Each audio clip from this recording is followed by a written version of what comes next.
And get started.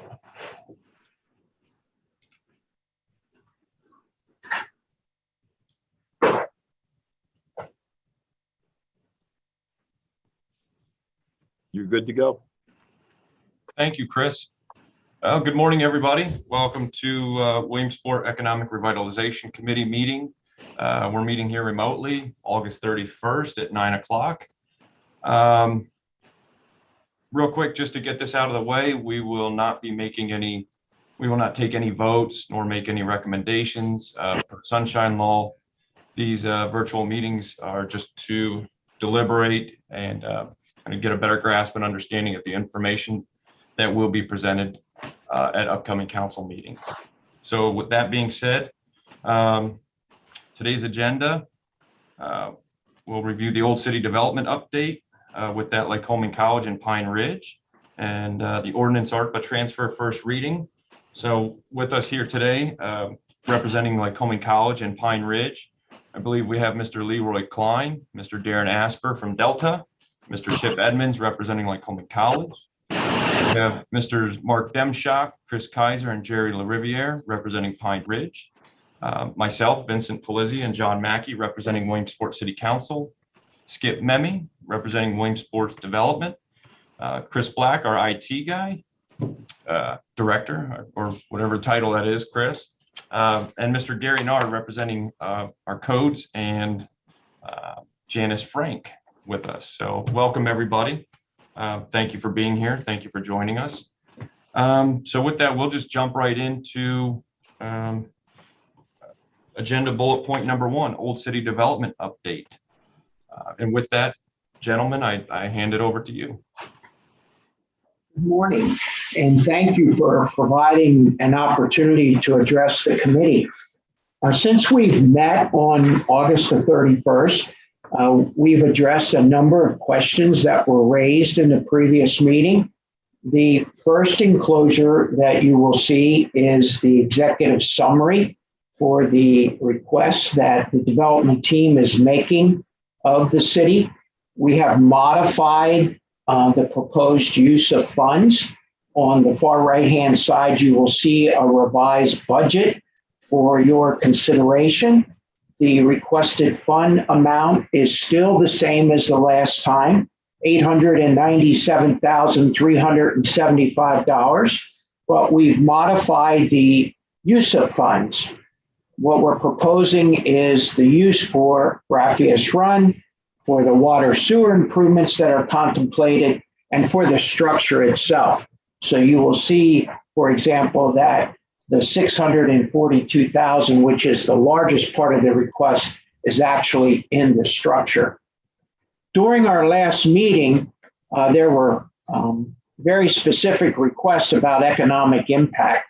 And so we have developed a revised economic impact summary statement that is included in your packet as the second enclosure. I'll give you a brief overview and then let Darren talk about the specifics. What we did is we went back and looked not only at the construction impacts, not only at the operational impacts, but also municipal tax considerations and fee impacts. So what we did was we looked at the employment tax impact during construction, the employment tax impact from future tenants and for jobs associated with the project. But we also looked at zoning, permitting, we looked at real estate transfer taxes, and we looked at the totality of a change in evaluation for the property tax impacts. You will see that in the initial development plan, the impact for the city is roughly $343,000, but you will see that there is an annual impact of over $200,000. At the bottom of the page, what we did was we showed you the cumulative value of that. I know during the last meeting, you talked about the specific number of years required for the return. We've illustrated that as a 4-year period, but I would add that that model is still a very conservative model, because what we didn't do is we didn't illustrate any multiplier impacts. We didn't make any assumptions about impacts for the city from any activity related to the development. And the third thing we didn't do is we didn't model any income considerations from the city from the structure itself. So for example, the income that's created for the park at the top of the garage, the income that's actually created from the structure itself, those things have not been included in the model, but we're showing that even with just the immediate impacts, we can return the totality of investment in a 4-year period. The third thing I wanted to address is during our last communication, there were a number of concerns expressed about the submission of the redevelopment assistance capital project request, that we didn't make representations regarding city participation. We submitted that application on August the 19th, and what we decided to do is provide matching funds from the private development and a certified appraisal value for the land. So we did not make any representations about the city contribution in that RCAP request that went into the state. With that brief overview, I'd be happy to answer any questions. We wanted to demonstrate that we had revised the use of proceeds. We wanted to illustrate the economic impact model as revised, and we wanted to assure you that the actual application submitted did not make any assumptions regarding the city participation. Thank you very much for that, Mr. Klein. I appreciate that. Mr. Mackey, do you have any questions? Yeah, speaking to the grant specifically, you said there was no mention of the city's contribution in that application. Is that correct? In the state application, that is correct. And how do you feel that will affect the awarding of that grant one way or the other? And is there a plan if you're not given the grant, if you're not awarded the grant, what is the plan then? Yeah, so I appreciate that question very much. I mean, what we're hoping to be able to show is an amended application that provides both a city and county contribution. In the scoring of these applications, there are points assigned for municipal participation, county participation, and private developer matches. So what we would hope to do is, with your consideration and decision to participate, we would modify the application that was submitted to demonstrate those financial commitments. I think it will significantly enhance our application. The time frame for doing that, I think, works in the month of September. The county has adopted a resolution of support that we have sent along with the application, and we're hoping to do something similar with the city. Okay, great. Vince, do you have anything else as far as the grant's concerned before I ask another question? Or? No, I appreciate that. I had the same question you did, John. So no, regarding the grants, please proceed. Again, just going back to the retail space that's going to be created with this project. Where are we? I know we touched on this briefly at the last meeting. Where are we in terms of actually filling this retail space? I do know there are a few. Correct me if I'm wrong. There's a few medical providers that are going to be taking up some of the office space. Is that correct? Yes, and I think Jerry or Mark, maybe you want to give an update in terms of Pine Ridge's efforts in terms of securing tenants. Sorry, guys, going off of mute here. This is Mark. So we've been working closely with our internal real estate team as well as Fish Real Estate, Fish Commercial Group to fill this spot with tenants on phase 2, which you referenced, John, was the main commercial building that has office space on the second and third floors and then retail on the first floor. We've been talking to 2 medical providers to repurpose office space and come in and take off that location. As far as the retail goes, we have about, for phase 1, we have about 8,000 square feet, and the same for phase 2. We have, since it's not built yet, we don't have hard commitments, but we have letters of intent from a handful of tenants that would move in. And that would include spaces such as, or users such as restaurants, retail, clothing, markets, like food markets, barbershops, et cetera. So anything, we're targeting, we're working with Fish for a targeted approach for tenants that will help meet the needs of the college and then the live, work, play environment. So it's kind of a,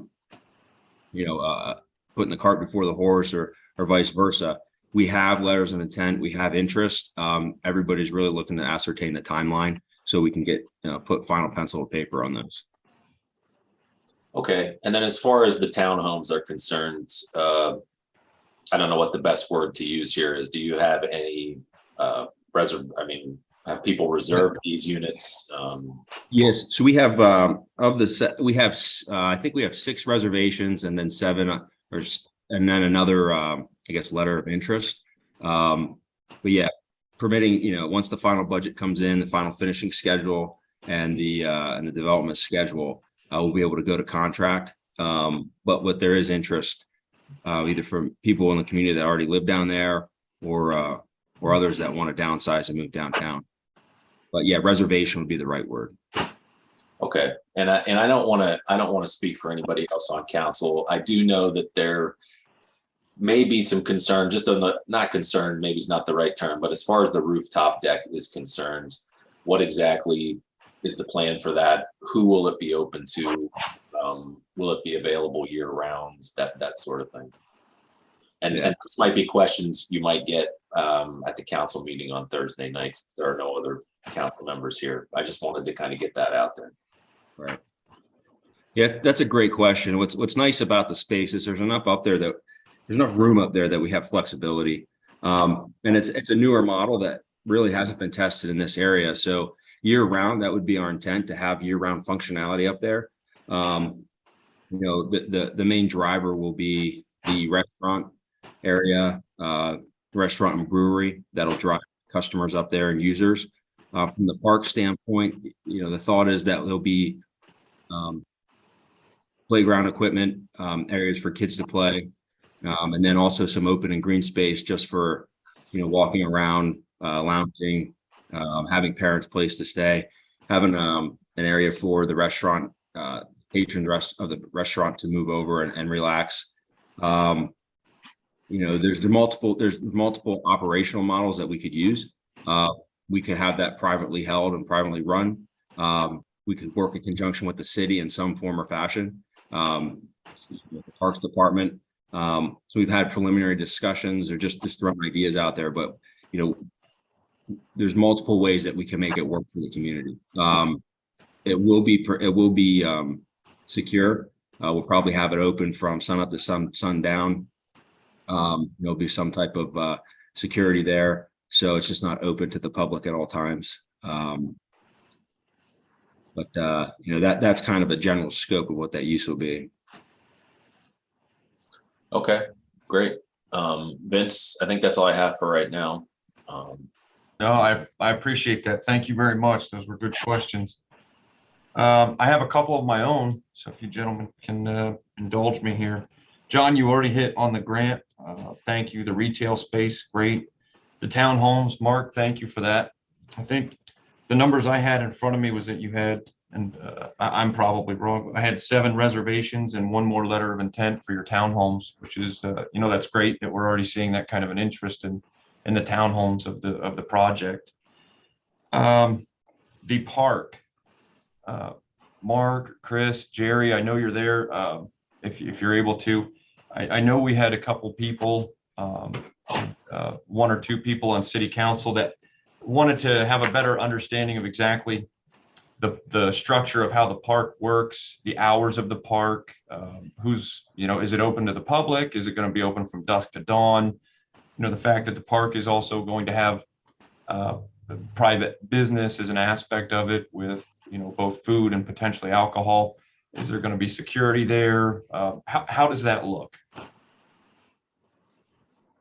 Yeah, I can take that one for you, Vince. It's Thank Jerry you, here. Jerry. So the game plan with the rooftop, again, is to be open to the public. We're working through some of the metrics now, what that structure would look like. We'd like to see some type of a partnership with the Parks Department, not so much for maintenance, but more just, I think it's good to have it as sort of an asset to the city, it's a city park. The intent probably is to have it open either 6 or 7 a.m. in the morning, depending on the seasonal weather. And then weeknights close at a certain time that's reasonable, 8:30, 9 o'clock. And the Saturdays, Sundays, Fridays, maybe be open till 10 or 11. Obviously, summertime can facilitate us being open with the daylight a little bit longer. But obviously, the intent there is keep it secure, keep it safe, keep it clean. We're working through with the potential operator of the beer garden food truck system up top that they would probably have security over it. They'd be responsible for cleaning all the trash cans, generalized policing or maintenance of the park for litter. So kind of a basic structure there. Again, one of our intents was to have a conversation with the city and the Parks Department, see if we could bring them into the fold on it somehow. Okay. I appreciate that. Thank you. That it sounds like it's a pretty good plan. I like the idea of potentially security being there, making sure that, things are kept clean and kept safe. My next question, gentlemen, the parking deck. Also, so I know the plan for the parking deck, I believe there was some spaces for the county, but how does the structure of the parking deck, not physical structure, but just, is it going to be, metered parking from normal business hours, and then is it going to be open to the public, after 5 or whatever that may be? How does that look? Yeah, with the parking counts right now, and as we're finalizing that calculation based on whether it's a 3-level deck or a 4-level deck, we'll say that we've got between 165 to what could be 220 stalls there. Obviously, for the county's dollars, they're getting 42 stalls. For our lease tenants, there's a certain percentage of stalls that we'll lease out. You're correct, Vince, that on the leasing of the stalls, especially for the tenants, that will be a 8 a.m. to 5 p.m. Monday through Friday lease. After 5 p.m., spots would be available. Prior to 8 a.m., spots would be available. Obviously, weekends, holidays, spots would be available for the public use. I think that's what makes the parking deck a little bit attractive, is that we get the dollars from the lease, but we also get a chance to have a turn on the public coming in and paying for hourly or multiple hour parking. So multiple opportunities for it to be a public deck. Okay. Thank you. I appreciate that. I know those were some of the questions that were being presented to myself to make sure that we asked. Before I move on, John, did you have questions regarding the parking deck? Well, I did have one other question concerning there, and correct me if I'm wrong. Is there one lone holdout property? And if so, how is that going to affect, if at all, this project? Yeah, John, it's a great question. So we do have one property that has been a holdout. We've been working probably now for, I believe, 1.5 years to come to some type of a resolution. There's been multiple offers, and I can get council kind of a document, chronological order of what those offers have been, where we stand today with the current offer. Also, a little bit of market research on what the market rate for that house would be compared to what our offer is, to show, I think, the generous nature and the willingness on the developer's part to be more than fair with the holdout. And again, we always remain optimistic that we can get a deal done, or unfortunately, find some kind of partnership for eminent domain. But if none of those avenues work, we do have a redesign concept that would unfortunately show us going right around the property, using whole boundaries to their boundaries, and not the most ideal or picturesque view of what it would look like, but there is some redesign that can work around it. leaving that property there surrounded by the garage and the commercial building. So if this property does not sell, your intent is to then build around the house, is that correct? Correct. Okay. Vince? Thank you, John. Appreciate it. Again, another question that was on the docket of things to be asked. I apologize. I'm trying to fix my camera. It keeps wanting to zoom in and out on me. I hope it's not distracting. No, thank you, Jerry, for that information. Thanks, Mark. We appreciate that. I think, the city and the public have a lot of questions and would like to know what's going on.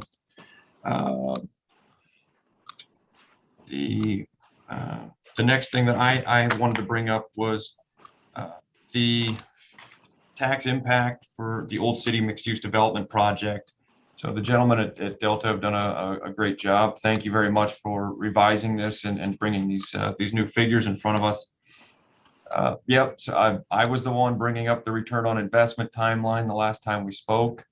I believe the illustrated annual tax return post-project, meaning after the construction and whatnot, was approximately $49,000 and some change. The new revised numbers are showing me $201,748. Mr. Asper, I know you touched on it. Mr. Klein, I know you gentlemen described all the other the metrics and indicators that you used to come up with these revised figures. So thank you very much. I appreciate that. With the old figures of $49,000, I think the city was looking to realize a return on its investment at approximately 16.2 years. With these new figures, we're going to see a return on a financial return on our investment within 4 years, which is, in me, financially an absolute no-brainer. And then hearing from Mr. Demshock and Mr. LaRiviere, the commitments that they already have for both commercial and residential properties, it sounds very promising that we'll definitely see these figures come through. Before we move on to the next agenda item, did anybody have anything else that they'd like to add before we move on to the agenda item number 2? Mr. Edmonds, I see you're here from Lycoming College. Thank you for joining us. You've been pretty quiet. Is there anything that you'd like to add, sir? Probably nothing material other than our gratitude for your continuing to listen here and refine what will ultimately take place down in this part of the city, and for at least to this stage already your partnership and excitement about what's to come. So we are grateful, Mr. Pelizzi. Thank you very much, and Mr. Mackey. Thank you, Mr. Edmonds.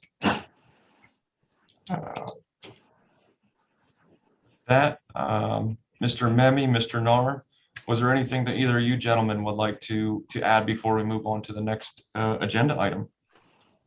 I have nothing. Thank you. Okay.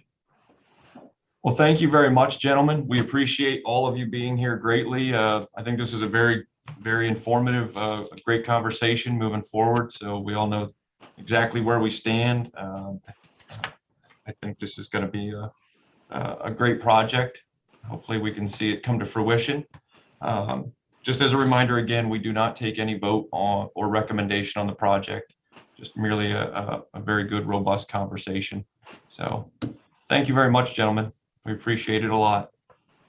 Thank you. Thank you, Mr. Pelizzi. You all take Very care. well. Mhm. Okay, on to agenda item number 2. First reading. Janice, can you read that in short form, please?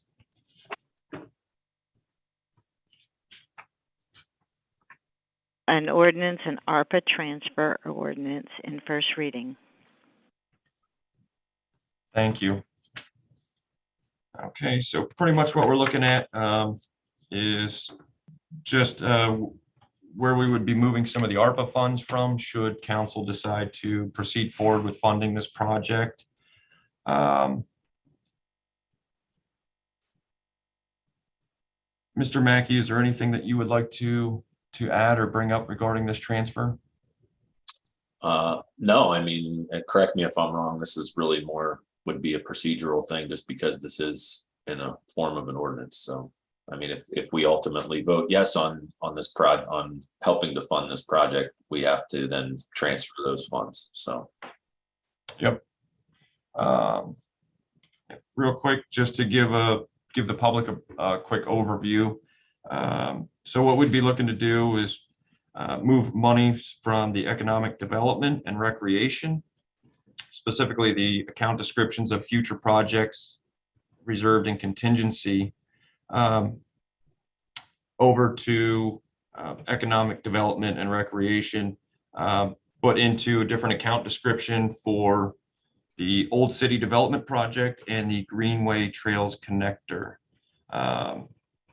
We'd be looking at approximately $435,000 from future projects reserved from the initial budget, $200,000 from contingency from economic development initial budget, and we would be taking approximately $408,000 from future projects reserved from recreation and moving those monies over to different account descriptions under economic development and recreation for a total of $900,000 to account description for Old City Hall Development Project and $143,000 under account description Greenway Trails Connector.